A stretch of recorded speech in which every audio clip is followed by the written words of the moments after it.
আসসালামু আলাইকুম। আমার নানারে আজরাইলে খুঁজে। আর নানাই গেছে নতুন বিয়া করতে। আমার নানার বয়স ৮০ বৎসর। বিয়ে করছে একটা ২০ বছরের যুবতী মেয়ে। এখন এখন যখন জিজ্ঞেস করলো যে তোমার নানাই কই? আমি বললাম আমার নানাই গেছে বিয়ে করতে। তখন আজরাইল বলল এই বুড়া বয়সে সে বিয়ে করতে গেছে। আমি আসছি তার জান কবজ করতে আর সে গেছে বিয়ে করতে। তাহলে বেচারা থাক। এখন যখন নতুন বিয়ে করছে আর কয়দিন থাক, আমি কয়দিন পরে আইসা জানটা কবজ করবো।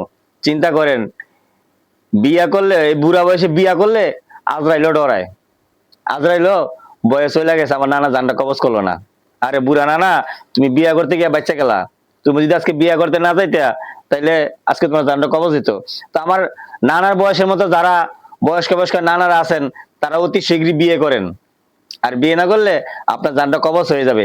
এখানে আরেকটা মেসেজ দিতে চাই, যারা এখনো বিয়ে করে নাই, আমার যুবক ভাইয়েরা, তাদের খাবার আমার নানাই নিয়ে গেল। তাদের খাবার আমার নানাই নিয়ে গেল।